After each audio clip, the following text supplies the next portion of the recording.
Hello students, class 12th की जो foundation book है एलिमेंट्स ऑफ मैथमेटिक्स, उसका चैप्टर 11 हमने स्टार्ट कर रखा है डिफरेंशियल इक्वेशन। उसकी एक्सरसाइज 11.1 हम कंप्लीट कर चुके हैं, जिसमें आपने पढ़ा था order of differential equation, degree of differential equation और साथ के साथ हमने चर्चा की थी नॉन लीनियर और लीनियर डिफरेंशियल इक्वेशन पे, है ना। यहाँ पे जो एक्सरसाइज 11.2 स्टार्ट करेंगे उससे पहले आपको फॉर्मेशन समझना होगा डिफरेंशियल इक्वेशन का, वो क्या होता है। तो दो मैंने इक्वेशन लिखे हैं, एक तो नॉर्मल इक्वेशन है और एक डिफरेंशिएटेड इक्वेशन आपको दिख रहा है। यहाँ पे डिफरेंशिएटेड इक्वेशन का मतलब ये जो y डबल एस है ना, यहाँ पे y डबल एस का मतलब है दो बार डिफरेंशिएट कर रखा है, यानी d2y/dx² है। ओके, तो आपको इस टाइप से नॉर्मल इक्वेशन मिलेगा और उसको डिफरेंशियल इक्वेशन में चेंज करना होगा, इस फॉर्म में आपको इक्वेशन को लाना होगा। तो उसके लिए आपको कितनी बार डिफरेंशिएट करना होगा वो डिपेंड करता है कि जो आपको इक्वेशन दे रखा है उसमें इंडिपेंडेंट आर्बिट्रेरी कांस्टेंट कितने हैं। Number of independent arbitrary constant, उतने टाइम आपको डिफरेंशिएट करना होगा उस इक्वेशन को। अब ये आर्बिट्रेरी कांस्टेंट क्या होता है उसको समझते हैं। देखो, जो कांस्टेंट होते हैं ना वो दो टाइप के होते हैं। कांस्टेंट दो टाइप के हैं, एक तो नॉर्मल कांस्टेंट होते हैं, ठीक है। नॉर्मल कांस्टेंट आप अच्छे से जानते हो, जैसे कि 2 है, 3 है, -9 है, -1.5 है, 3.5 है, इस टाइप से। और एक होते हैं आर्बिट्रेरी कांस्टेंट, जिनकी मैं चर्चा कर रहा हूं यहाँ पे, ठीक है। तो नॉर्मल कांस्टेंट वो कांस्टेंट वैल्यू है जो फिक्स होती है और हमको पता होता है नॉन वैल्यूज, ठीक है। जैसे 2 है तो इसकी वैल्यू 2 ही है, फिक्स है, इसकी वैल्यू कम बत्ती नहीं हो सकती। 2 है तो 2 ही है, इसकी वैल्यू 3 है तो ये 3 है, फिक्स वैल्यू है, नॉन वैल्यू है, ठीक है। आर्बिट्रेरी कांस्टेंट है तो कांस्टेंट ना, अगर ये कांस्टेंट है तो इसकी वैल्यू भी फिक्स होगी, ठीक है। वैल्यू तो इसमें भी फिक्स होगी, लेकिन यहां पे जैसे कि ए और बी फॉर्म आपको मिल गई है तो ये अननोन वैल्यू है। तो यहाँ पे जो आर्बिट्रेरी कांस्टेंट होंगे वो फिक्स वैल्यू तो देंगे, रिजल्ट तो फिक्स आएगा उनका, लेकिन अननोन वैल्यू होगी, हम उनको पता लगाएंगे, अभी इक्वेशन को देख के नहीं बता सकते, ठीक है। ये आर्बिट्रेरी कांस्टेंट। तो डिफरेंशियल इक्वेशन, इस इक्वेशन को डिफरेंशियल इक्वेशन में चेंज करने के लिए डिपेंड करता है कि कितने डिफरेंशियल आपको कितने इंडिपेंडेंट आर्बिट्रेरी कांस्टेंट दे रखे इक्वेशन में। जितने दे रखे होंगे उतने टाइम आपको डिफरेंशिएट करना होगा, ठीक है। तो एक चीज क्लियर होगी आपको, जो भी आपको इक्वेशन मिलेगा उसमें नंबर ऑफ आर्बिट्रेरी कांस्टेंट देख लो, यहाँ पे दो है, ए है और बी है, ठीक है। तो इसका जो फॉर्मेट होगा वो गिवन इक्वेशन का, वो मैं बता देता हूं। वैसे आपको इक्वेशन से क्लियर हो गया होगा, एक्स वाई वेरिएबल के साथ आर्बिट्रेरी कांस्टेंट फॉर्म आपको मिलेगी गिवन इक्वेशन, ठीक है। और चेंज करोगे आप उसको तो किसमें, एक्स वाई वेरिएबल में आ सकता है, लेकिन वो आर्बिट्रेरी कांस्टेंट डिलीट हो जाएगा और उसके बदले आपको डिफरेंशिएट टर्म मिलेगी, dy/dx फॉर्म आपको मिलेगी, जैसे कि यहाँ पे मिल रहे हैं। वो ऑर्डर उसका 1 हो सकता है, 2 हो सकता है, जैसे कि यहाँ पे 2 है। वो डिपेंड करता है कि आर्बिट्रेरी कांस्टेंट का नंबर कितना है, ठीक है। कौन से arbitrary constant, independent arbitrary constant, okay. अब ये जो इक्वेशन है, इससे डिफरेंशियल इक्वेशन ये कैसे फाइंड करें तो उसको देखते हैं। y डबल डैश का मतलब आपको क्लियर हो गया होगा, y डबल डैश मतलब दो बार इसको डिफरेंशिएट कर रखा है, ठीक है। अब दो बार डिफरेंशिएट करना होगा क्योंकि यहाँ पे दो आर्बिट्रेरी कांस्टेंट है, तो उनको एलिमिनेट करेंगे। और वो एलिमिनेट कैसे होंगे, पहले आपको एक बार डिफरेंशिएट करना होगा ताकि वहां से एक इक्वेशन मिले। जैसे कि मैं इसको डिफरेंशिएट करूं तो y डैश लिखा मैंने, y डैश किसको रिप्रेजेंट कर रहा है, y डैश रिप्रेजेंट कर रहा है dy/dx को।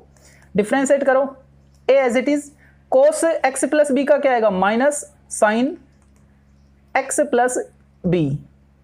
एक बार डिफरेंशिएट कर दिया मैंने, ठीक है।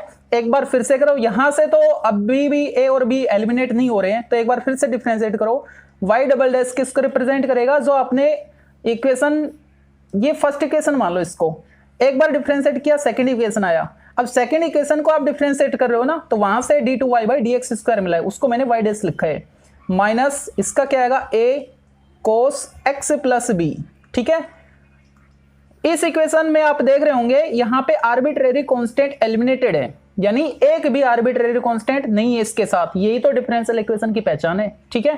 तो यहाँ पे आप इनको कैसे एलिमिनेट करोगे, तो ये जो थर्ड इक्वेशन आपको मिला, इस थर्ड इक्वेशन से ही क्लियर हो गया होगा, ए और बी एलिमिनेट हो गया ना, दिख गया होगा आपको, माइनस एज इट इज। ये देखो, a cos x plus b, इसकी वैल्यू तो y है, a cos x plus b की वैल्यू y है ना, तो इसको y की फॉर्म में लिखो, ओके। तो y डबल डैश ये इधर आएगा प्लस y इक्वल 0, और ये ही है आपका डिफरेंशियल इक्वेशन, ठीक है, तो आपको पता लग गया डिफरेंशियल इक्वेशन में चेंज करने से पहले जो इक्वेशन का फॉर्मेट होगा वो क्या होगा, एक्स वाई वेरिएबल के साथ आर्बिट्रेरी कांस्टेंट, और फिर डिफरेंशियल इक्वेशन किस फॉर्म में होगा, एक्स वाई वेरिएबल के साथ differentiated term dy by dx हो गया, dy बाई dx हो गया, dx स्क्वायर हो गया, इस फॉर्म में। ठीक है, एक एग्जांपल और लेते हैं, तो एक एग्जांपल में कुछ नया ही लेता हूं और उसमें आपको जज करना है कि कितनी बार डिफरेंशिएट करें। जैसे कि आपको ये इक्वेशन दे दिया y equal c1 plus c2 sine x plus c3 minus c4 e raise to power x plus c5। Okay, अब देखो यहां पे आर्बिट्रेरी कांस्टेंट कितने, 1 2 3 4 5, तो इसको 5 बार डिफरेंशिएट करेंगे? नहीं करेंगे। मैंने आपको क्या बताया था, इंडिपेंडेंट आर्बिट्रेरी कांस्टेंट उनका नंबर आप चेक कर लो ना, इंडिपेंडेंट आर्बिट्रेरी कांस्टेंट जितने होंगे उतने टाइम डिफरेंशिएट करेंगे। अब वो इंडिपेंडेंट आर्बिट्रेरी कांस्टेंट कैसे जज करें, तो देखो कई बार क्या होता है, मल्टीपल कांस्टेंट टर्म उनको जोड़कर दे देता है, जैसे कि यहाँ पे c1 प्लस c2 को जोड़ के दे दिया। ठीक है, अगर मैं इनको प्लस करूंगा, दोनों आर्बिट्रेरी कांस्टेंट है, तो एक नया कांस्टेंट मिलेगा ना मेरे को, कांस्टेंट है, फिक्स वैल्यू होंगी, सपोज इसकी 2 है इसकी 3 है, दोनों को प्लस करेंगे तो 5, तो इन दो के बदले में एक नया कांस्टेंट ले सकता हूं ना, तो इन दोनों के बदले में एक नया आर्बिट्रेरी कांस्टेंट कैपिटल ए ले लेता हूं, y equal capital A sine x plus c3 minus, अब देखो इसको भी तमीज से लिख सकते हैं, c4 into e raise to power, इसको क्या लिखें, e raise to power x into e raise to power c5 लिख सकते हैं ना, पावर ऐड कर रखा है तो सेपरेट बेस के साथ ले लो इनको मल्टीप्लाई में, y equal a into sine x plus c3। अब यहां पे देखो e raise to power x, इसको मैंने एज इट इज लिखा, ठीक है, c4 कांस्टेंट है और ये पूरी टर्म ये भी तो कांस्टेंट है, दो कांस्टेंट वैल्यू को मल्टीप्लाई करोगे तो एक नया कांस्टेंट ही आएगा ना, उसको मैं b लेट कर लेता हूं। ठीक है, अब यहां पे आप चेक कर सकते हो यहां पे कितने आर्बिट्रेरी कांस्टेंट है, इंडिपेंडेंट आर्बिट्रेरी कांस्टेंट आपको मिल गए 3, तो अब इसको 3 बार डिफरेंशिएट करना होगा ना कि 5 बार। ठीक है, तो इस तरीके से आपको जज करना होगा, जितने कम आप कर सको ना उतने कम टाइम डिफरेंशिएट करो। ये इक्वेशन JEE में आया हुआ है शायद, और इसमें इसका ऑर्डर पूछा गया था इस इक्वेशन के लिए कि इसका ऑर्डर क्या होगा, ऑर्डर मतलब इस इक्वेशन को डिफरेंशियल इक्वेशन में चेंज करने के लिए कितनी बार डिफरेंशिएट करना होगा। ठीक है, वही तो ऑर्डर है। तो यहाँ पे 3 आर्बिट्रेरी कांस्टेंट आ रहे हैं, इंडिपेंडेंट आर्बिट्रेरी कांस्टेंट 3 है ना, तो इसका ऑर्डर क्या होगा, 3 होगा। ठीक है, अब देखते हैं हम एक्सरसाइज 11.2 के क्वेश्चंस। एक्सरसाइज 11.2 इसका फर्स्ट क्वेश्चन देखते हैं, और फर्स्ट क्वेश्चन का भी जो फर्स्ट पार्ट है उसको देखते हैं पहले। यहाँ पे आपको सिंपल इक्वेशन दे रखा है e raise to power x plus c into e raise to power y equal constant 1, और इसने बोल रखा है कि ये जो c है ये कांस्टेंट है, मतलब आर्बिट्रेरी कांस्टेंट है। ठीक है, अब इसको डिफरेंशियल इक्वेशन में चेंज करना है, तो यहाँ पे आर्बिट्रेरी कांस्टेंट एक ही है ना, तो एक बार डिफरेंशिएट करेंगे, डिफरेंशिएट करो क्या मिलेगा, e raise to power x को x के रिस्पेक्ट में डिफरेंशिएट करेंगे तो e raise to power x मिलेगा, प्लस ये जो कांस्टेंट है ये इसका कोफिशिएंट है ना मल्टीप्लाई फॉर्म में, ये एज इट इज रहेगा, और e raise to power y को x के रिस्पेक्ट में करेंगे तो e raise to power y, लेकिन y को करेंगे तो dy बाई dx आएगा, और इधर जो कांस्टेंट 1 है उसका हो गया 0। ठीक है, लेकिन यहाँ पे c तो एलिमिनेट हुआ ही नहीं, तो ये जो इक्वेशन फर्स्ट है यहाँ से c की वैल्यू फाइंड करेंगे और इक्वेशन सेकंड में पुट करेंगे। ठीक है, तो फर्स्ट इक्वेशन से c फाइंड कर लो from equation first, equation first से c की वैल्यू क्या आएगी, तो इस टर्म को एज इट इज रखो पहले, c into e raise to power y, और ये इधर आएगा तो 1 minus e raise to power x। अब e raise to power y से डिवाइड कर दो, या फिर ये देखो आप यहाँ पे c into e raise to power y, ये कंप्लीट वैल्यू चाहिए मेरे को, c e raise to power y है ना, तो ये वैल्यू यहाँ पे पुट कर देंगे। ठीक है, तो क्या मिलेगा, e raise to power x plus c into e raise to power y, इसकी वैल्यू है 1 minus e raise to power x into dy by dx equal 0। ठीक है, ये डिफरेंशियल इक्वेशन आ गया है। और अगर यहाँ तक छोड़ दो बिल्कुल ठीक है, और अगर आप आंसर मैच करना चाहोगे तो e raise to power x को ट्रांसफर कर देना और माइनस साइन यहाँ से कॉमन लेना, वो माइनस साइन इधर जो e raise to power x आया नेगेटिव होके उससे कैंसिल हो जाएगा। मतलब आपको ये फॉर्म मिलेगी e raise to power x minus 1 कब, जब यहाँ से आपने माइनस कॉमन लिया तब, into d y by d x equal, इधर आया तो minus e raise to power x, लेकिन वो जो मैंने माइनस साइन यहां से कॉमन लिया था वो इससे कैंसिल हो गया, तो ये आपको डिफरेंशियल इक्वेशन मिलेगा। ठीक है, नेक्स्ट देखते हैं, नेक्स्ट पेज। सेकंड जो है यहां पे आपको डिफरेंशियल इक्वेशन क्या दे रखा है, y equal 2 into x square minus 1 plus c into e raise to power minus x square. यहाँ पे आर्बिट्रेरी कांस्टेंट एक ही है तो एक बार डिफरेंशिएट करना होगा, करते हैं तो dy बाई डी एक्स, इधर 2 एज इट इज, और अंदर वाले का करेंगे तो -1 कांस्टेंट है इसका 0 और एक्स स्क्वायर का आएगा 2x। यहाँ पे क्या आएगा c e raise to power minus x square का आएगा e raise to power minus x square, लेकिन माइनस एक्स स्क्वायर का करोगे तो आएगा -2x। ठीक है, ये बन गया 4x minus 2c into x e raise to power minus x square. अब यहाँ पे c into e raise to power minus x square, c into e raise to power minus x square, इसके value equation first से find कर लो और second equation में put कर लेना। ठीक है, from equation first, equation first से अगर मैं c into e raise to power minus x square की वैल्यू फाइंड करूं तो क्या मिलेगा मेरे को, इस टर्म को इधर ट्रांसफर कर देंगे, y minus 2 into x square minus 1। ठीक है, अब ये वैल्यू यहां पे पुट कर दो तो dy by d x equal 4x minus, यहां पे जो 2x है उसको एज इट इज लिखा मैंने 2x, और उसके साथ मल्टीप्लाई था c into e raise to power x square, और उसकी वैल्यू मेरे पास क्या आ गई है ये पूरी, है ना, तो ब्रैकेट में इसको लिखो y minus 2 into x square minus 1। अब इस ब्रैकेट को सोल्व करना है, dy by d x equal 4x minus 2x को अंदर मल्टीप्लाई करो 2xy minus minus plus 2x into 2 4x, यहाँ पे 2x into 2 4x into x square 4x square, minus minus plus 2 into 2x 4x into minus 1 तो minus 4x हो जाएगा, minus 4x plus 4x cancel, dy by d x. अब ये जो minus 2xy है इसको इधर ले आओ, पॉजिटिव हो जाएगा 2xy, और इधर क्या बचा रह गया RHS में 4x स्क्वायर। ये डिफरेंशियल इक्वेशन है सेकंड पार्ट का। ठीक है, नेक्स्ट देखते हैं थर्ड पार्ट। जो थर्ड पार्ट है फर्स्ट का, उसमें आपको सिंपल इक्वेशन दे रखा है y equal c into e raise to power sine inverse x plus constant 3।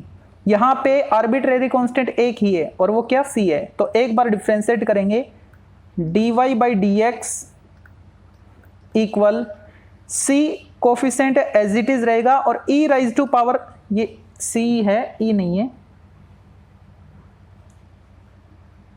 c into e raise to power sine inverse x का करेंगे तो क्या आएगा e raise to power sine inverse x आएगा, लेकिन साइन इनवर्स x का फिर से करेंगे ना तो वो आएगा 1 upon root 1 minus x square, और प्लस कॉन्स्टेंट c का 0 हो गया। ठीक है, अब यहाँ पे देखो न्यूमरेटर वाली term c into e raise to power sine inverse x कभी खत्म नहीं होगी क्योंकि c इसका कोफिशिएंट चलता रहेगा। ठीक है, तो यहां से c into e raise to power sine inverse x की वैल्यू इक्वेशन फर्स्ट से फाइंड कर लो और सेकंड में पुट कर लेना।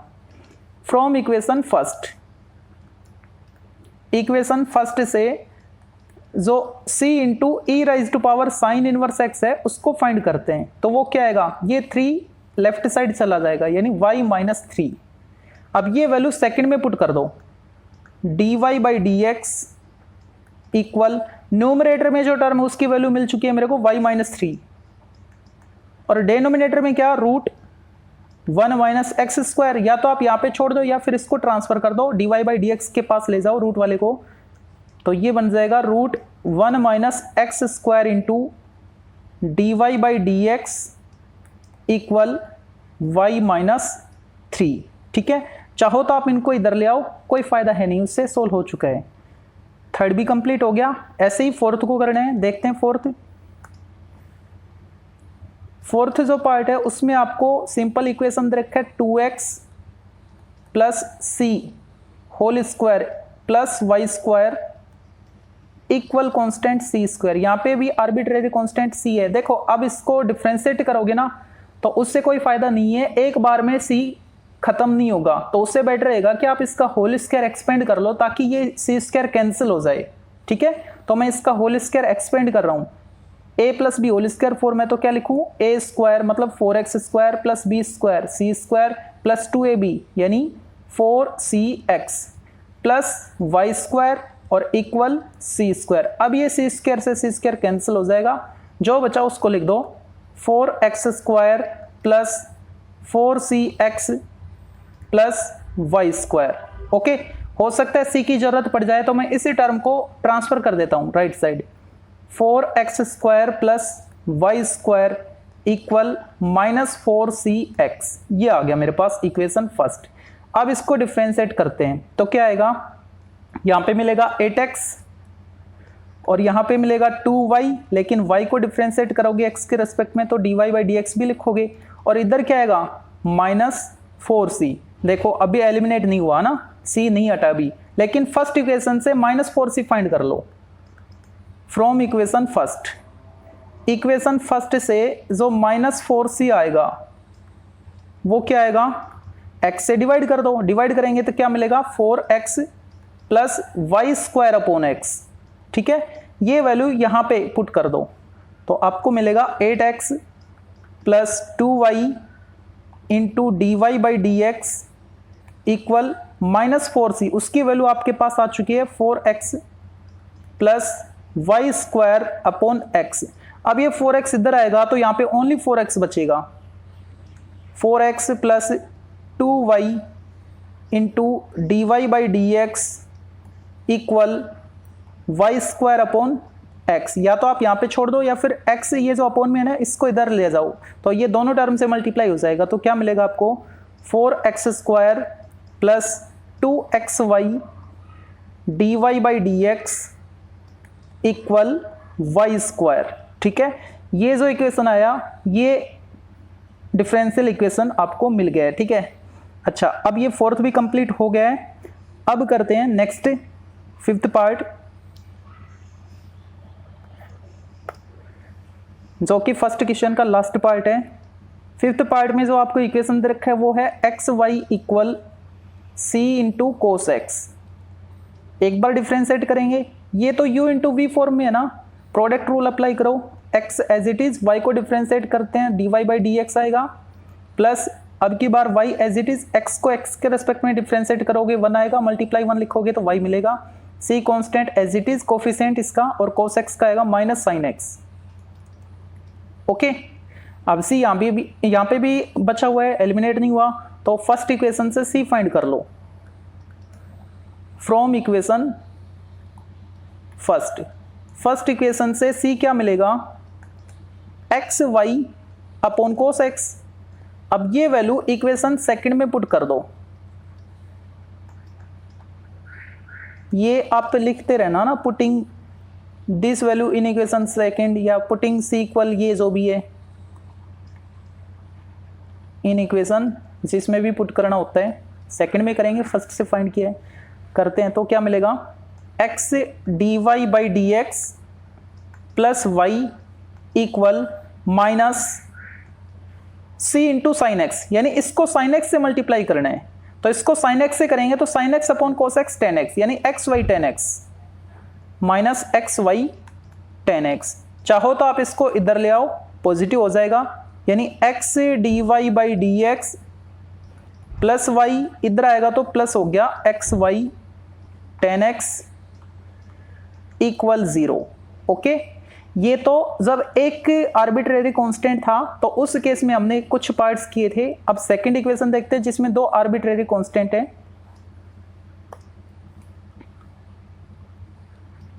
सेकंड में क्या कह रहा है, form the differential equation representing the family of curves y equal, आपको कर्व का इक्वेशन रखा है y equal a into cos x plus b, okay, where a and b are arbitrary constants. यहाँ पे a और b दोनों arbitrary constants है, यानी इनको एलिमिनेट करना है और डिफरेंशियल इक्वेशन फाइंड करना है हमको, ठीक है। यहाँ पे दो आपको आर्बिट्रेरी कांस्टेंट मिल रहे हैं तो दो बार डिफरेंशिएट करोगे। एक बार करते हैं, ये मान लो इक्वेशन फर्स्ट है, डिफरेंशिएट करें y के रिस्पेक्ट में, सॉरी x के रिस्पेक्ट में, y को करेंगे x के रिस्पेक्ट में तो क्या आएगा dy बाई dx। इधर a कोफिशिएंट है एज इट इज रहेगा और cos का क्या आएगा minus sine x plus b, और अंदर x प्लस b का करेंगे तो 1 आएगा, मल्टीप्लाई 1 करो या ना लिखो कोई फर्क पड़ेगा नहीं, ठीक है। अब फिर से डिफरेंशिएट करो, d2y अपॉन dx स्क्वायर, ये माइनस को मैंने आगे लिखा, a coefficient as it is. अब साइन को कर दो x के रेस्पेक्ट में, क्या आएगा cos x प्लस b आएगा और x प्लस b का वापस 1 बन गया। अब a तो यहाँ भी एलिमिनेट नहीं हुआ, ऐसे तो खत्म ही नहीं होगा, लेकिन यहाँ पे आप देख रहे होंगे cos x प्लस b वापस आ गया, a cos x plus b, और a cos x plus b क्या है y, तो यहाँ पे क्या मिलेगा माइनस, और ये कंप्लीट वैल्यू y है, तो इसको क्या लिखें d2y upon dx square equal minus a, और इसकी वैल्यू थी y। ये तो मैंने एक एग्जांपल भी दिया था स्टार्टिंग में, d2y शायद यही था, उसमें कैपिटल A भी थी, इसमें स्मॉल a भी है, एग्जांपल तो वही है ये। इधर आएगा तो plus ay equal 0, sorry a नहीं आएगा, यहाँ पे बातों में मैंने मिस्टेक कर दी, a नहीं आएगा क्योंकि a cos x plus b, a cos x plus b की वैल्यू y है, तो यहाँ पे a को हटाओ, क्या आएगा आंसर y आएगा, a नहीं आएगा, ठीक है। इसको हटा लेना a को, आपको इक्वेशन मिलेगा d2y upon dx square plus y equal 0, okay.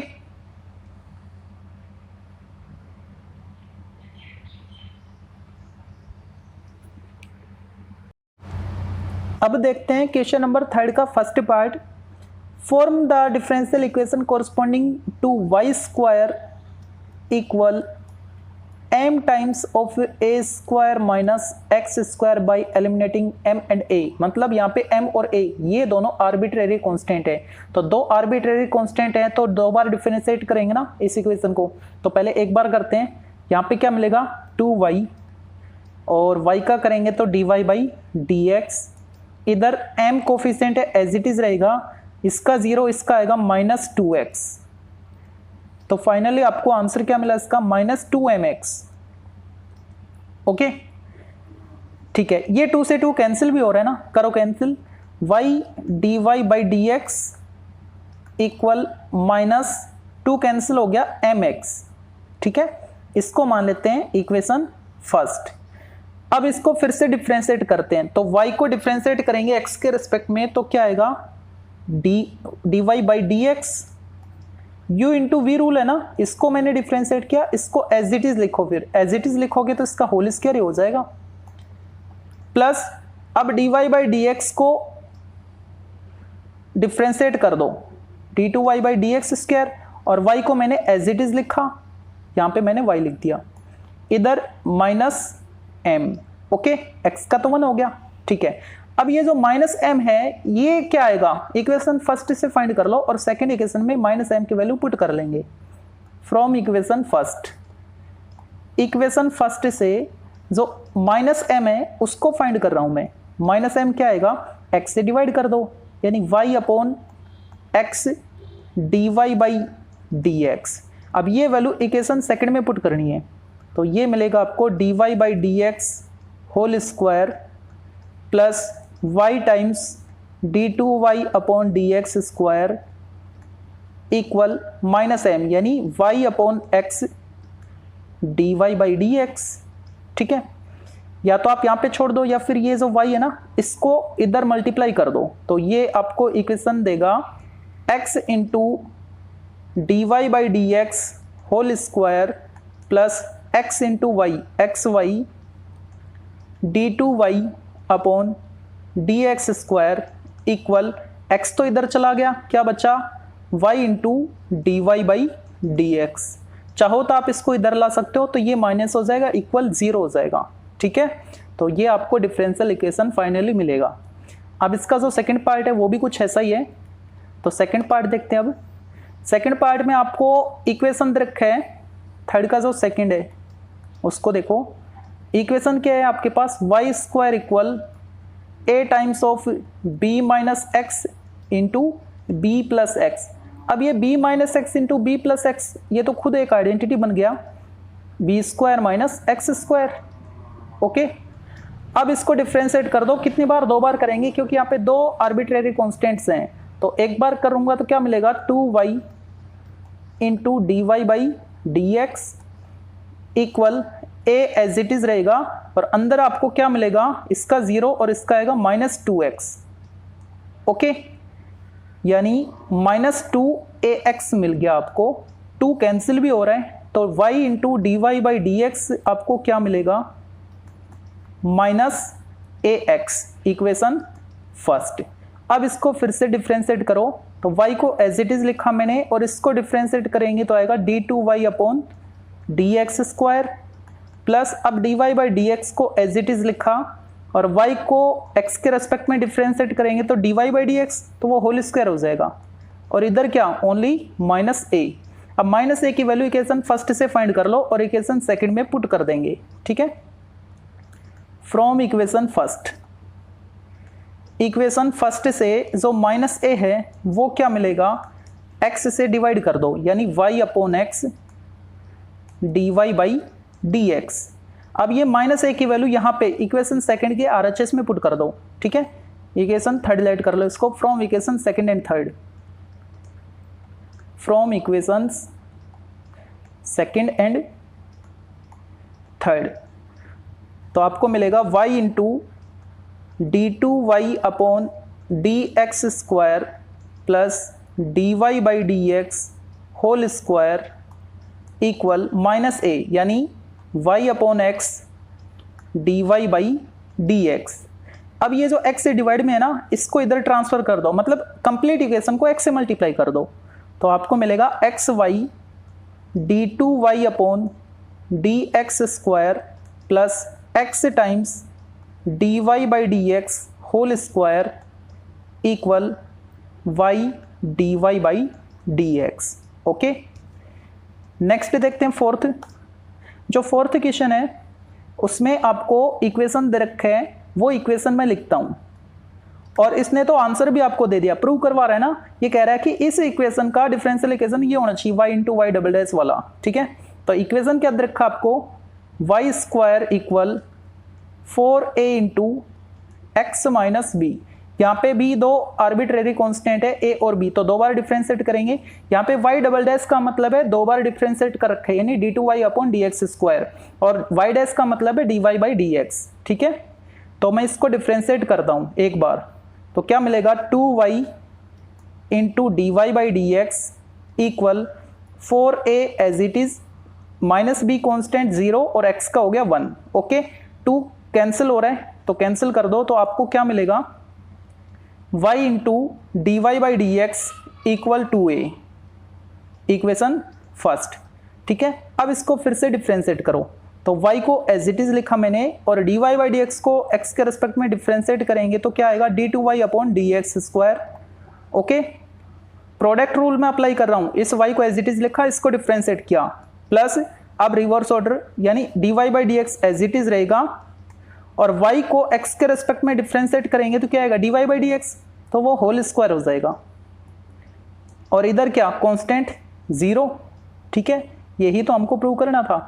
आपकी बुक में d2y बाई dx स्क्वायर है, मैंने y डबल डैश इसलिए लिखा क्योंकि प्रिंट करने में काफ़ी टाइम लगता है d2y बाई dx स्क्वायर लिखने में, फ्रैक्शन बनाने में, इसलिए मेरे को लगा कि y डबल डैश और y डैश लिख दूंगा, और बाद में इसको बच्चों को बता दूंगा कि y डबल डैश क्या है, y डैश क्या है। ठीक है, चाहो तो आप इसको y डबल डैश वाली फॉर्म में लिख सकते हो, लेकिन आपकी बुक में तो यही था, तो मैं y डबल डैश फॉर्म में लिख रहा हूँ, y इंटू ये क्या है, यही तो है y डबल डैश, प्लस ये क्या है, y डैश एक बार किया है तो, और उसका whole square equal 0, hence proved. ठीक है, नेक्स्ट देखते हैं फिफ्थ में दो पार्ट हैं। फर्स्ट पार्ट देखते हैं फिफ्थ का। Form the differential equation representing the family of curves given by y equal. अभी तक का ठीक ठाक क्वेश्चन ये फिफ्थ क्वेश्चन ये b upon x where a and b are arbitrary constants. ठीक है, दो आर्बिट्रेरी कांस्टेंट है तो दो बार डिफरेंशिएट करेंगे। देखो यहाँ पे अपॉन में आ रहा है वेरिएबल x है ना, तो अपॉन में आ रहा है तो इसको डिफरेंशिएट करोगे तो ये तो b जी1 बर इसके साथ ही चलेगा, क्योंकि एक्सपोनेंट डिफरेंशिएशन में माइनस करते हैं। जैसे आप इसको ऊपर लिखोगे x raise to power -1 differentiate करोगे तो -2 -3 -4 बढ़ती जाएगी, तो ये b उसके साथ रहेगा, कोफिशिएंट बन गया ना, तो ये एलिमिनेट नहीं हो रहा। तो अब क्या करें, आप x से कंप्लीट इक्वेशन में मल्टीप्लाई कर दो ताकि इससे छुटकारा मिल जाए और b अकेला रह जाए। ठीक है, फिर उसको एलिमिनेट कर देंगे। तो यहाँ पे जो इक्वेशन है इसको मैं x से मल्टीप्लाई कर रहा हूँ, x y equal ax² plus b, इसको मान लो आप इक्वेशन फर्स्ट। ठीक है, अब इसको डिफरेंशिएट करो। डिफरेंशिएट करेंगे तो यहाँ पे मिलेगा x को एज इट इज, क्योंकि प्रोडक्ट रूल अप्लाई हो रहा है ना, x को एज इट इज लिखा, y को डिफरेंशिएट करेंगे तो आएगा d2y अपॉन dx। अरे एक बार कर रहे हैं तो dy बाई dx, ये आएगा dy by dx plus y को एज इट इज लिखा अब की बार, और x को x के रेस्पेक्ट में डिफरेंशिएट करेंगे तो 1 आएगा। इधर b का तो 0 हो गया और यहाँ पे क्या आएगा 2ax। अभी एक बार और करना है ना, एक बार ही किया मैंने, तो जब एक बार और करेंगे तो भी ये एलिमिनेट नहीं होगा, क्योंकि डिफरेंशिएट करोगे तो 2a फिर b आएगा, x का 1 हो जाएगा। ठीक है, तो उस केस में a तो एलिमिनेट हुआ ही नहीं, तो अब क्या करें, तो ये जो x है ना इसको सेपरेट कर दो, इसको यहां से हटा दो ताकि डिफरेंशिएट करे तो कांस्टेंट 0 हो जाए। ठीक है, तो x से कंप्लीट इक्वेशन में डिवाइड कर दो, तो यहाँ पे क्या मिलेगा dy बाई dx, क्योंकि x से x कैंसिल हो गया, और यहाँ पे डिवाइड करेंगे तो आएगा y अपॉन x, और इधर अब 2a अकेला बचा। ठीक है, अब फिर से डिफरेंशिएट कर दो, d2y अपॉन dx², ये क्या है y इंटू एक्स इनवर्स है, x राइज टू पावर -1 है ना, तो u इंटू v से कर लो या फिर u बाई v से कर लो, आंसर सेम आएगा दोनों में। तो मैंने y को एज इट इज लिखा, ठीक है, y को एज इट इज लिखा, x -1 का क्या तो क्या आया -1 अपॉन x², फिर प्लस x -1 को छोड़ दिया, x राइज टू पावर -1 को मैंने छोड़ दिया, नीचे आएगी तो +1 हो जाएगी, और y का करेंगे तो dy बाई dx मिलेगा, और इधर कांस्टेंट है तो 0 हो गया। ठीक है, अब यहाँ पे देखो कहीं भी a और b नहीं है, तो यही तो हमको डिफरेंशियल इक्वेशन चाहिए था। अब इसको तमीज से लिख लेते हैं, यानी x² को कंप्लीट इक्वेशन से मल्टीप्लाई कर लो। ठीक है, तो यहाँ पे मिलेगा आपको x² d2y upon dx² plus minus minus, जब इसको x² से मल्टीप्लाई करेंगे तो यहाँ पे ओनली y बचेगा। ठीक है, और जब इसको x² से मल्टीप्लाई करेंगे तो एक x को ये एलिमिनेट कर देगा, एक तो बचेगा तब भी, dy बाई dx इक्वल 0। ये आपका इक्वेशन आ चुका है, या फिर चाहो तो आप इस -y को ट्रांसफर कर दो तो y पॉजिटिव हो जाएगा इधर आके, और ये ऑलरेडी पॉजिटिव दोनों टर्म, ये वाली और ये वाली। ठीक है, यानी x² d2y upon dx² plus x dy by dx। Okay, ऐसे ही आपको करना है फिफ्थ का सेकंड पार्ट, तो उसको देखते हैं। फिफ्थ के सेकंड पार्ट का जो इक्वेशन है वो मैं लिख देता हूं, u equal a upon small r plus b। अब देखो इसने बोल रखा है कि यहाँ पे a और b आर्बिट्रेरी कांस्टेंट है, बाकी नहीं है मतलब r क्या है, फिर r के वेरिएबल है, r के रेस्पेक्ट में आपको डिफरेंशिएट करना होगा। जैसे यहाँ पे पार्ट फर्स्ट में y को x के रेस्पेक्ट में किया था, ऐसे u को r के रेस्पेक्ट में करना है। यहाँ पे मैंने लिखा नहीं a and b are arbitrary constant, आपकी बुक में है। ठीक है, तो यहाँ पे डिफरेंशिएट करेंगे r के रेस्पेक्ट में तो क्या मिलेगा आपको, यहाँ से मिलेगा, लेकिन उससे पहले देखो r के रेस्पेक्ट वेरिएबल आ रहे हैं ना, r के रेस्पेक्ट में करेंगे तो ये तो इससे a के साथ जीवन भर चलता रहेगा, मतलब a r के साथ रहेगा ना, तो उससे बेटर रहेगा कि आप r से कंप्लीट इक्वेशन में डिवाइड कर दो, अपॉन से r हटा लो कैसे भी करके, इधर आएगा मल्टीप्लाई में, कोई बात नहीं, उसको फिर से देख लेंगे। ठीक है, तो r से मल्टीप्लाई कर दो, ये बन गया u इंटू r, इधर a अकेला रह गया, और इधर r से करेंगे तो b r हो जाएगा। अब डिफरेंशिएट कर दो, u को एज इट इज लिखा, r का r के रेस्पेक्ट में 1 हो गया, plus r as it is, u का आर के रेस्पेक्ट में करेंगे तो d u by d r equal, ये तो कांस्टेंट है 0 और बी आर का क्या आएगा, ओनली बी आएगा। ठीक है, अभी तो मेरे को एक बार और करना है ना बस, तो ये 0 हो जाएगा, बी भी एलिमिनेट हो जाएगा, कर दो। यू का क्या आएगा, d u by d r plus u into v form, तो आर को मैंने एज इट इज लिखा और इसका d two u upon d r square plus d u upon d r as it is लिखा और r का r के रेस्पेक्ट में 1 हो गया, इधर b कांस्टेंट उसका 0 हो गया। D u by d r 2 time है ना, तो क्या लिखूं मैं इसको, ये एज इट इज r इंटू d two u upon d r square plus 2 d u upon d r equal 0, ये डिफरेंशियल इक्वेशन। ओके, लेकिन आपकी बुक में ऐसा कुछ दे रखा है, मैंने देखा था, यहाँ पे आर स्क्वायर है, यहाँ पे आर है, तो उससे बेटर यही है ना, क्योंकि आप आर कॉमन ले लो और 0 के अपन में भेज दो तो सोल्व होके यही तो बचेगा। ठीक है, तो कंफ्यूज मत हो ना, कभी आंसर मैच करो और बोलो कि सर आंसर मैच नहीं हो रहा, आंसर से मतलब नहीं है, हमको तो मेथड आना चाहिए। ठीक है, वहां पे जो आंसर आ रहा है वहां से आर कॉमन ले लो आप, और कॉमन लोगे तो 0 के अपॉन में भेज दो तो 0 बन जाएगा, तो यही इक्वेशन आपको मिलेगा, यानी उसको सिंप्लीफाई करना है आपको। ठीक है, तब ये इक्वेशन आपको मिलेगा। आज के लिए इतना काफी, बाकी करेंगे नेक्स्ट वीडियो में। Thank you.